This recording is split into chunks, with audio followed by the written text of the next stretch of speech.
আসসালামু আলাইকুম। ওয়ানসাটেস গ্রামার বাংলাতে আপনাকে স্বাগত। আজকের এই পর্বে আমরা একটি বাংলা বাক্যের ব্যাকরণ নিয়ে আলোচনা করব। বাক্যটিতে দেয়া আছে, পাখি ফুলে বসে ভোরবেলা মিষ্টি গান গায়। যেহেতু আমরা এখানে দাঁড়িয়ে দেখেছি, তাহলে এটা একটা হচ্ছে বাক্য। তাহলে বাক্যের মধ্যে প্রথমে আমরা হচ্ছে যে জিনিসটা আইডেন্টিফাই করব, কর্তা কর্ম ক্রিয়া। তাহলে আমরা কর্তা কর্ম ক্রিয়া আইডেন্টিফাই করা শুরু করি। আমরা জানি বাক্যের শুরুতে যেটা থাকে সেটাকে বলা হয় কর্তা। আর কর্তা যদি আমরা বের করতে হয়, তাহলে আমরা হচ্ছে জানি কে, কারা, কার, কাদের দিয়ে যদি আমরা প্রশ্ন করি, তাহলে যে উত্তর আসে সেটা হচ্ছে কর্তা। তাহলে কে মিষ্টি গান গায়, উত্তর এসেছে পাখি। তাহলে পাখি হচ্ছে আমাদের কর্তা।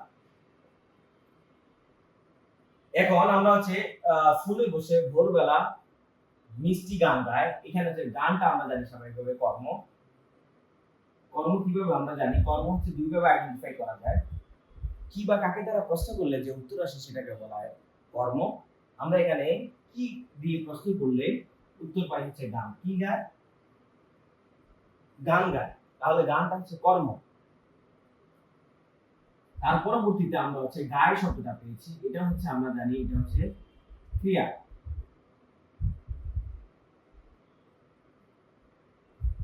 এখন এখানে কর্তা পেয়েছি, কর্ম পেয়েছি, তারপর হচ্ছে ক্রিয়া পেয়েছি। আমরা জানি যদি কোনো বাক্যের মধ্যে কর্তা কর্ম ক্রিয়া পাই অথবা কর্তা ক্রিয়া পাই, তাহলে আমরা এটাকে বলি হচ্ছে বিবৃতিমূলক বাক্য। তাহলে আমাদের এটা হচ্ছে বিবৃতিমূলক বাক্য। বিবৃতিমূলক বাক্যের মধ্যে আমরা কর্তা পেয়েছি, তারপরে কর্ম পেয়েছি, তারপর হচ্ছে ক্রিয়া পেয়েছি। এখন আমরা হচ্ছে কর্তাটা বের করার পর হচ্ছে ফুলে বসে ভোরবেলা মিষ্টি, এই যে শব্দগুলো বাকি রয়েছে সেগুলো নিয়ে আলোচনা করব। যেহেতু এখানে কর্তা কর্ম ক্রিয়া আছে, তাহলে এটা হচ্ছে বিবৃতিমূলক বাক্য। আর বিবৃতিমূলক বাক্যের মধ্যে এখানে আমরা হচ্ছে কর্তাটা হচ্ছে পাখি, কর্মটা হচ্ছে গান, কারণ আমরা এখানে কি দিয়ে প্রশ্ন করেছি, আর ক্রিয়াটা হচ্ছে সমাপিকা ক্রিয়া। আর হচ্ছে সকর্ম ক্রিয়া। কেন? কারণ এখানে কর্ম আছে। আর সমাপিকা ক্রিয়া কি জন্য? কারণ এখানে হচ্ছে আমরা একটা শেষে হচ্ছে একটা ক্রিয়া পেয়েছি, যদিও এর আগে যে বসে এটা এখানে একটা অসমাপিকা ক্রিয়া পেয়েছি। আমরা জানি একটা সেন্টেন্সের মধ্যে বা একটা বাক্যের মধ্যে যদি দুইটা ক্রিয়া থাকে, তাহলে শেষেরটা হচ্ছে সমাপিকা। এর আগে একাধিক যতগুলো থাকুক না সবগুলো হচ্ছে সমাপিকা, অসমাপিকা। সমাপিকা ক্রিয়া। আর এখানে যেহেতু কর্ম আছে, এটা সকর্মক, এটাকে দ্বিকর্মক বলা যাবে না, কারণ এটা কর্ম মাত্র একটাই। যদি দুইটা থাকতো তাহলে আমরা এটাকে দ্বিকর্মক বলতে পারতাম। আর এখানে যে অংশটা আছে সেগুলোকে আমরা কখনোই কি বলতে পারবো না, এগুলোকে আমরা কখনোই কর্ম বলতে পারবো না, কারণ আমরা জানি বিশেষ্য এবং সর্বনাম ব্যতীত বিশেষণ, বিশেষ্য, ক্রিয়া বিশেষণ, অব্যয় এগুলা কখনোই কি হতে পারে না? কর্ম হতে পারে না। কিন্তু কর্মের অবস্থানে আসবে, কিন্তু তারা কর্ম হতে পারবে না। এখন আমরা প্রথমে যে আলোচনাটা যাব সেটা হচ্ছে আমরা জানি যে ফুলে, এই ফুলে শব্দটা আমরা আসলে মূলত কোন অংশে আলোচনা পাই? আমরা জানি স্বাভাবিকভাবে বিশেষ্য এবং হচ্ছে সর্বনামের সাথে হচ্ছে বিভক্তি যুক্ত হয়। যেহেতু মূলত ছিল ফুল, এর সাথে হচ্ছে এই বিভক্তি যুক্ত হয়েছে, তাহলে ফুলে হয়েছে। তাহলে এই শব্দটা বিশেষ্য অথবা সর্বনাম। যেহেতু আমরা জানি ফুল দ্বারা হচ্ছে স্বাভাবিকভাবে বিশেষ্য বোঝায়। এখন আপনি প্রশ্ন করতে পারবেন যে আমরা তো স্বাভাবিকভাবে জানি বিশেষ্য বিশেষণ এবং ধনাত্মক অব্যয়ের পরে আয় আনো যদি আসে, তাহলে এটাকে বলা হয় নাম ক্রিয়া। এখানে আমাদের বসে আছে, এই জন্য এই বসে শব্দটা তো আর আয় আনো নয়, তাই আমরা এটাকে নাম ক্রিয়া, এই দুটাকে মিলিয়ে নাম ক্রিয়া বলতে পারবো না। আবার বিশেষ্য আমরা জানি যে বিশেষ্য বিশেষণ এবং ধনাত্মক অব্যয়ের পরে যদি করা ধরা মারা হওয়া খাওয়া কাটা এগুলো যদি শব্দ থাকে, তাহলে আমরা এটাকে বলি সংযোগ ক্রিয়া। যেহেতু আমাদের এখানে ফুল ফুল যে শব্দটা আছে, এটা বিশেষণ পরবর্তীতে করা ধরা মারা হওয়া খাওয়া কাটা দেওয়া এই শব্দগুলো নাই, তাহলে আমরা এটাকে কি বলতে পারি না? সংযোগ ক্রিয়াও বলতে পারতেছি না।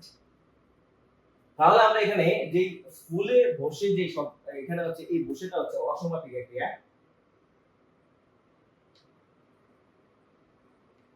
এই অসমাপিকা ক্রিয়া বিশেষ্য এবং বিশেষ্যের পরবর্তীতে যদি অসমাপিকা ক্রিয়া আসে, তাহলে এটা স্বাভাবিকভাবে হচ্ছে দুইটা মিলে হয়ে যায় আমাদের ক্রিয়া বিশেষণ।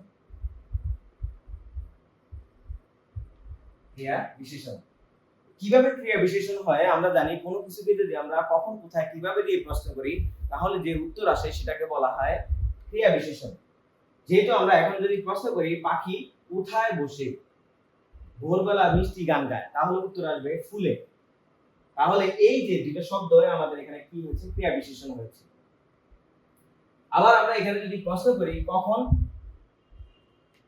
পাখি কখন মিষ্টি গান গায়, যদি প্রশ্ন করি তাহলে আমাদের এখানে আসে ভোরবেলা। আমরা জানি যে শব্দ দ্বারা যদি আমরা হচ্ছে কখন কোথায় কিভাবে দিয়ে প্রশ্ন করলে যে উত্তর পাওয়া যায় সেটাকে আমরা বলি ক্রিয়া বিশেষণ। আর ক্রিয়া বিশেষণ কখনোই কর্ম হতে পারে না, যদিও এটা কর্মের অবস্থান আসে কিন্তু এটা কি হতে পারে না, কর্ম হতে পারে না। তাহলে আমরা এখানে এখানেও একটা হচ্ছে ক্রিয়া বিশেষণ পেয়েছি। এখানে একটা ক্রিয়া বিশেষণ, এখানে একটা ক্রিয়া বিশেষণ। আমরা জানি এখানে দুইটা ক্রিয়া বিশেষণ আছে। দুইটা ক্রিয়া বিশেষণ যদি পাশাপাশি আসে তাহলে এটাকে আমরা ক্রিয়া বিশেষণ বর্গ করতে পারি।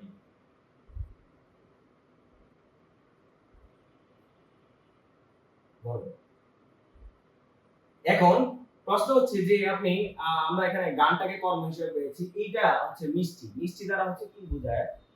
স্বাভাবিকভাবে এটা হচ্ছে বিশেষণ বোঝায়। আমরা জানি স্বাভাবিকভাবে ইংরেজিতে হচ্ছে নাউনের আগের শব্দটাকে বলা হয় অ্যাডজেক্টিভ। অ্যাডজেক্টিভের আগের যে শব্দটা আছে সেটাকে অ্যাডজেক্টিভ বলা যায় অথবা অ্যাডভার্ব বলা যায়। যদি অ্যাডভার্ব আসে তাহলে অ্যাডভার্ব বলবো, যদি অ্যাডভার্ব না আসে তাহলে আমরা এটা অ্যাডজেক্টিভ ধরে নিব। এখন এখানে যেহেতু গানটা হচ্ছে আমরা জানি কর্ম, যেহেতু হচ্ছে আমরা কি দিয়ে প্রশ্ন করছি, আমরা জানি কি দিয়ে প্রশ্ন করলে সবসময় কি আসে, বস্তুবাচক জিনিস আসে। আর বস্তুবাচক তাহলে সেটা হচ্ছে অবশ্যই কি হবে, নাম হবে। কি বা কাকে দ্বারা প্রশ্ন করার পরে যেটাই আসুক না কেন সেটা হয়তো ব্যক্তিবাচক হবে নয় বস্তুবাচক হবে। কি দিয়ে প্রশ্ন করলে বস্তুবাচক হবে আর কাকে দিয়ে প্রশ্ন করলে হচ্ছে ব্যক্তিবাচক আসবে, দোনোটাই বিশেষ্য আসবে অথবা সর্বনাম আসবে। যেহেতু আমাদের এখানে হচ্ছে বিশেষ্য এসেছে, তাই এর আগে যে শব্দটা আমরা যেহেতু শেষেরটা হচ্ছে আমাদের বিশেষ্য, বিশেষ্য এর আগেরটা হচ্ছে বিশেষণ। তাহলে এই যে শব্দটা সেটা হচ্ছে বিশেষণ। বিশেষ্য এবং সর্বনামের দুর্গুণ অবস্থা সংখ্যা পরিমাণ ইত্যাদি বোঝায়। শেষে আমরা গান পেয়েছি। আমরা জানি গানটা হচ্ছে এটা হচ্ছে সমাপিকের ক্রিয়া। কেননা কারণ হচ্ছে এই সেন্টেন্সের মধ্যে আমরা একটা শব্দ পেয়েছি। একটা শব্দ যেহেতু পেয়েছি আমরা জানি শেষে যদি ক্রিয়া আসে, যেহেতু ক্রিয়ার অবস্থানটা হচ্ছে সেন্টেন্সের শেষে, শেষে যদি একটা ক্রিয়া পাই আমরা তাহলে বুঝতে হবে এটা হচ্ছে সমাপিকের ক্রিয়া। এর আগে যদি একাধিক ক্রিয়া থাকে তাহলে একইবারে শেষে যেটা আছে সেটাকে আমরা সমাপিকা ধরবো আর বাকিগুলোকে অসমাপিকা ধরবো। যেহেতু এই সেন্টেন্সের মধ্যে আমরা হচ্ছে এই যে বসে এটাকে একটা অসমাপিকা পেয়েছি, আর হচ্ছে আমরা এই যে গায়টাকে হচ্ছে একটা সমাপিকা ক্রিয়া হিসেবে পেয়েছি। তাহলে আমরা জানি যে অসমাপিকা ক্রিয়ার পরে যেহেতু সমাপিকা ক্রিয়া, যদি সমাপিকার আগে অসমাপিকা আসে তাহলে দুটাকে আমরা একত্রে কি বলতে পারি, যৌগিক ক্রিয়া বলতে পারি। যৌগিক ক্রিয়া। আর যৌগিক ক্রিয়া মানে হচ্ছে আমরা জানি যে ক্রিয়া বর্ধন, কারণ এখানে কয়টা ক্রিয়া এসেছে, দুইটা ক্রিয়া এসেছে। আলোচনাটি আপনারা বুঝতে পেরেছেন। যদি আপনাদের পছন্দ হয় তাহলে আমাদের সাথে থাকুন, লাইক করুন, কমেন্টস করুন এবং হচ্ছে শেয়ার করুন।